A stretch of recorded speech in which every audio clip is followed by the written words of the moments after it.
Personally, I have nothing against him personally, but his performance tonight was a disgrace. Parker's on the ropes, tucking up. Little uppercuts for right hand misses. There's another 2-3 shots there. They've come together, a bit scrappy. Right hand lands there. Fabio's absolutely exhausted. Parker's still tucking up, 2 shots. He's absolutely horrendous. He's sitting at #1 spot. He could have picked an easier night than Fabio Wardley. A dangerous man. Andy Lee didn't hold back. After Joseph Parker's brutal and humiliating loss to Fabio Wardley, Lee tore straight into him with an honesty that sent shockwaves across the boxing world. The former middleweight champion, known for his calm analysis, was furious. To him, Parker didn't just lose.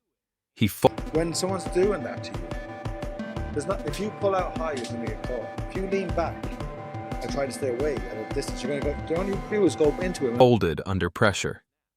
Lee described the performance as shameful. A veteran, he said, should never look that lost, that helpless, or that mentally fragile under fire. No composure, no plan, no fight IQ, Lee stated bluntly. That wasn't a world-class... Watching this, and I just thought it was disgraceful tonight. I just thought that... Anyway, they robbed him of a victory, but people saw what happened. So, boxer. That was a man panicking. For years, Lee had defended Parker, praising his discipline, his resilience, and his heart. But after what he saw against Wardley, all that patience evaporated. He was done with excuses. In Lee's eyes, Parker didn't deserve sympathy. He deserved scrutiny. Hey, listen, you got caught the head on the temple, and then after that, it was a long night for him. I'm a bit sad, because I didn't want him to go out like that. Is that because of the fights you've had with him? No, it's because that he's never boxed a southpaw. You know, that's the first southpaw he's boxed in how long? It's maybe his whole career. Fabio Wardley, he said, didn't just win. He dominated. Parker, meanwhile, folded the moment real pressure arrived. Boxing doesn't reward emotion or pride, Lee warned. There's no room for sentiment. You perform or you perish. His words were cold but true. Get a fight. I think that Joseph Parker threw it away. You know, they talk about tactics and game plans and one thing and another these days. Excuse me. You know, when I was boxing, obviously things were different, and you know, you kind of, you know, you went round by round. And they set the tone for what followed. The legends had officially turned on Joseph Parker. Derek Chisora, who had shared the ring with Parker twice, spoke with the raw honesty of a fighter who knows what it feels like to be broken. Even he couldn't defend Parker's collapse. Getting clipped early is one thing. Yeah, you walked in there, was game on. By the time you got hit by 3 shots, that was it. Yeah. Yeah. So do you think the fight was... Thing, Chisora said, but falling apart after? That's weakness. His tone carried no malice, only disappointment. I've been in wars. I know what it's like to get caught. But you fight your way out. Parker didn't. He froze. Parker wasn't throwing much back. He should have either grabbed on, took a knee, or at least threw a bit more back. He was sitting back with his guard up, taking punches. It looked messy. It looked like he was under attack, and he was hurt. Chisora's sympathy sounded more like pity. Fabio Wardley's power, he admitted, exposed a man who looked untested, unprepared, and undone. He didn't just lose, Chisora continued. He looked lost. It was a statement that echoed across social media. Duke McKenzie. Parker, for me, the only thing that disappointed me about Parker was he threw it away. Because tactically, got his tactics all wrong. I know in heavyweight boxing, all heavyweights hit hard, but Fabio Wardley's on a great run of knockouts, right? Just knocking everyone out. Anybody they put in front of me blows. He went further. The former world champion summed it up in one line. Parker threw it away, plain and simple. His analysis was surgical. No rhythm, no urgency, no tactical discipline. Instead of thinking like a champion, Mackenzie said, he boxed like a man. You get caught in big shots, and you know there was a good few punches. I wasn't counting, but it looked like a lot. Obviously, I'm concerned for Joe because he's a friend and you know, a close friend, and you don't want to see anyone get hurt. But it was what it was. And scared to make mistakes. Fabio didn't outbox him. He outthought him. Every second of every round, Carl Frock dissected the fight with his usual precision. Parker just stood there frozen behind his guard, Frock said. He was hoping the storm would pass, but Fabio didn't let him breathe. Frock's tone carried disappointment, not hatred, but the frustration of a champion watching another veteran forget how to survive. A real champion knows how to endure, how to adapt. Parker looked like a man waiting for the referee to save him. Meanwhile, Duke Mackenzie's verdict hit even harder. This wasn't about power. It was about IQ. Fabio... An unbelievable fight, really. Ended up being a great fight. It wasn't one I was overly excited for, really. Amazing, really. Amazing. So, I thought Parker would win. I didn't really have any doubts Parker would win. Adjusted, evolved, and executed. Parker just kept repeating the same mistakes until they broke him. Even Tyson Fury, Parker's longtime friend, couldn't defend what happened. He spoke with concern, but his tone was heavy with reality. Fabio dominated him clean. No controversy, no excuses, Fury said. When your own corner admits you took too much, that tells the whole story. Parker's pride, he added, fell harder than any punch. Dave Allen's reaction captured the shock felt by many. Like countless analysts, he believed Parker's experience would see him through. Instead, what he saw was a veteran. Joe got on top of him at times, doubling the left hook up, hitting him with the right hand, had him all over, he's reeling all over Fabio Wardley, but he bit down his gum shield. He thought, right, fuck you, I've got the power to straighten this right out, and that's what he did in the 11th round. Completely unraveling. I couldn't believe what I was watching, Allen admitted. Parker's timing, defense, sharpness, it all disappeared once Fabio took control. Allen's disbelief wasn't confusion. It was realization. Fabio had everything on his side. The power, the composure, the hunger. Parker had none of it. To Allen, Fabio's win wasn't luck. It was inevitability. He took every advantage and turned it into dominance. That's what great fighters do. John Fury, a man who respects only fighters built on grit, couldn't hide his admiration. He was winning most of the rounds, but you know, Wardley's got that big equaliser and rattled them, and Joseph's my friend. It's hard to watch your friend getting punched or hurt. So. For Wardley. Even when Parker landed clean, Fabio didn't fold, John said. That's what separates the contenders from the champions. The willingness to suffer and keep pushing forward. Fury emphasized something deeper, Fabio's mentality.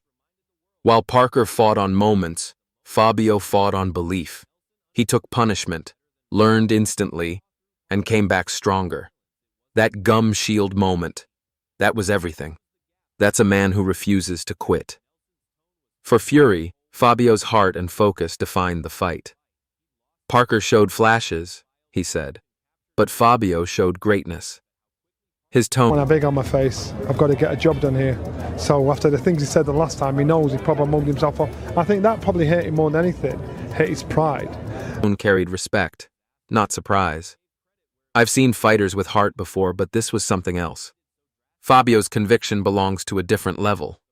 Then came David Higgins, Parker's promoter and longtime ally, who spoke like a man torn between loyalty and truth. Yes, Joseph boxed well in moments, Higgins admitted. But once Fabio connected, everything changed. That wasn't luck. That was precision. Higgins's words carried a mix of sympathy and surrender. Fabio broke him down mentally and physically. Every round, another piece of Parker's confidence vanished. He stopped short of calling it humiliation, but the message was clear. Fabio was better in every department: timing, composure, instinct. Parker wasn't beaten by chance. He was outclassed. What a crazy fight, you know. I see Parker was 7 rounds, maybe.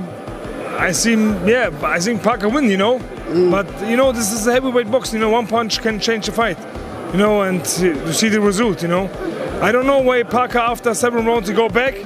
I think he have too much muscle, you know, too much weight. A little bit, I think not so much condition. Johnny Nelson's take was merciless. This wasn't about ability, Nelson said. It was about ego. The pre-fight confidence, the talk, the promises, all gone within minutes. Fabio didn't just take Parker's belt, Nelson said. He took his pride. Every punch, Nelson explained, reminded fans that Parker's composure had vanished the moment pressure arrived. I know pride, Nelson added. What I saw after that fight wasn't grace, it was shame. Fabio Wardley, he concluded, exposed the gap between talk and talent. Ajit Kabayel, another heavyweight on the rise, echoed what many felt: disbelief. I couldn't understand how Parker's dominance turned to disaster so fast, he said. He gave Fabio full credit. Both guys had their moments in there. It was ebb and flow, and you know what it is, I was like, Fabio hit him with some good shots. Fabio needs to do a bit more. But Fabio's always, he's like the Deontay Wilder of the UK, man. He always had that equal there down the stretch. I mean, I think Parker blew his tank in that round before, where he literally let it out, and then kind of that was his, it wasn't what the goose cooked. But he too was stunned by how quickly Parker faded. It wasn't power or conditioning. It was mentality. Fabio didn't win by luck. He won by will. That one punch that shifted the fight, Kabayel noted, wasn't random. It was built on pressure, patience, and timing. Once Fabio took control, Parker's conditioning collapsed. His energy drained, his rhythm vanished. Fabio, meanwhile, looked fresher, sharper, like he was just getting started. Kabayel's tone mixed confusion with admiration. The way Fabio flipped the fight. That's what champions do. Parker learned the hardest lesson in boxing. Talent means nothing without composure. Dean White broke down the fight like a strategist. Parker... Too early. He was tired. He may have just robbed Fabio Wardley there of a great stoppage, which is what I was saying with me and Groves. It stopped a bit too early. If the fight was going to carry on, I would have got the conclusive finish. Fabio Wardley may have just got the finish. Blew himself out early, White said. He tried to win in bursts. Fabio fought with purpose. That difference, White explained, decided the fight. Fabio stayed patient, waited for Parker's tank to empty, then punished him. That's ring IQ. White compared Wardley's power and control to Deontay Wilder's, but with discipline. Fabio didn't rush, he said. He stayed composed until chaos bent to his will. Carl Froch, analyzing again later, gave the verdict fans were thinking. Fabio was seconds away from the perfect finish. He didn't criticize the referee for stopping it, but admitted fans were robbed of a highlight reel knockout. Parker was done, his guard gone, his legs gone, his confidence shattered. One more clean shot, and it would have been over. Froch compared it to his own rematch with George Groves, a moment where a single punch changed everything. Fabio had that same killer instinct, Froch said. He had total control. That's what separates contenders from champions. And he's right. Fabio didn't just beat Joseph Parker. He dominated him. Every round showed composure, timing, and precision. Parker, by contrast, looked drained, like a man chasing ghosts of the fighter he once was. That night wasn't an upset. It was a shift in power. Fabio Wardley proved he's not only one of the most dangerous punchers in the division, but one of the calmest minds under pressure. He fought with intelligence, not emotion, with belief, not fear. For Parker, this loss was more than defeat. It was exposure. The cracks that once seemed small now looked like craters. If a rematch ever happens, It won't just be about redemption. It'll be about reinvention. Because Fabio Wardley isn't a lucky puncher. He's a rising force. His confidence is growing, his precision terrifying, and his mindset ice cold. That's what scares the division now. Not just his power, but his patience. Joseph Parker's pride might still want revenge, but the question is simple. Can he rebuild? Or has Fabio Wardley officially taken his throne? The torch has been passed, not quietly, but violently. Who are you backing now? Should Parker chase redemption, or has the era of Fabio Wardley truly begun? Drop your thoughts below, because the heavyweight landscape just changed forever.